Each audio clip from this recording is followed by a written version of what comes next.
సంవత్సరాల తరబడి ఎన్ని మందులు వాడినా మీ మోకాల నొప్పులు తగ్గట్లేదా? ప్రాణ పెయిన్ క్లినిక్ లో అత్యాధునిక చికిత్స. ఏపీ రాజకీయాల్లో మరో కీలక పరిణామం చోటు చేసుకుంది. వైసీపీ ఫైర్ బ్రాండ్ మాజీ మంత్రి జోగి రమేష్ కుమారుణ్ణి ఏసీబీ అధికారులు అరెస్టు చేశారు.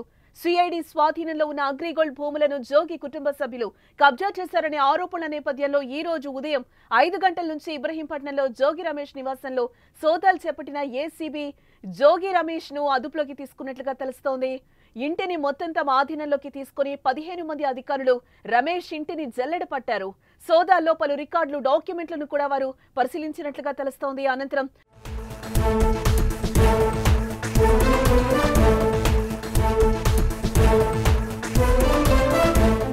కేసులో కీలక వ్యక్తి అయిన జోగి రమేష్ కుమారుడు జోగి రాజీవ్ ను ఏసీబీ అధికారులు అరెస్టు చేశారు.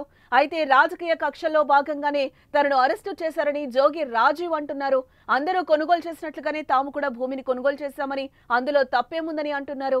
కేసును చట్టపరంగానే ఎదుర్కొంటామని, ప్రభుత్వం కక్ష సాధింపు చర్యలకు పాల్పడుతోందని అన్నారు. తన కుమారుని అరెస్టు చేయడంపై జోగి రమేష్ తీవ్ర ఆగ్రహాన్ని వ్యక్తం చేశారు. అన్యాయంగా అరెస్టు చేశారని, తన కుటుంబంపై ప్రభుత్వం కక్ష సాధింపు చర్యలకు పాల్పడుతోందని మండిపడ్డారు. ఆయన పిల్లల మీద ఏంటి సార్ ఇది? దయచేసి మీకు కూడా పిల్లలు ఉన్నారు. మీ ఇంటికి మా ఇల్లు ఎంత దూరమో మా ఇంటికి మీరు దయచేసి తెలుగుదేశం పార్టీ యావత్తుకు చెప్తా ఉన్నా, ఒక బలహీన వర్గాల వ్యక్తి జోగి రమేష్ కృష్ణా జిల్లాలో అంచెలంచెలుగా ఎదిగాడు. ఒక బలహీన వర్గాల వాడు, ఒక గౌడ కులస్తుడు ఎదిగితే హర్షించాల్సింది పోయి మీరు మా మీద కక్ష కట్టి మమ్మల్ని జైలు పాలు చేస్తే మీరు ఆనందం పొందుతారు. ఏంటి దుర్మార్గం? నిజంగా తప్పు చేసుంటే, నిజంగా మా కుమారుడు తప్పు చేసుంటే శిక్షించిన అదొక అందం. కానీ ఏమీ తెలియకుండా ఈ విధంగా చేయటం ధర్మం కాదు, మీకు న్యాయం కాదు. ప్రజలు చూస్తా ఉన్నారు. ప్రజాస్వామ్యవాదులారా, ఒక్కసారి ఆలోచన చేసుకోండి. నేను వస్తా విజయవాడ నడిబొట్లో ఎక్కడైనా సరే రమ్మని చెప్పి అడుగుతా ఉన్నా.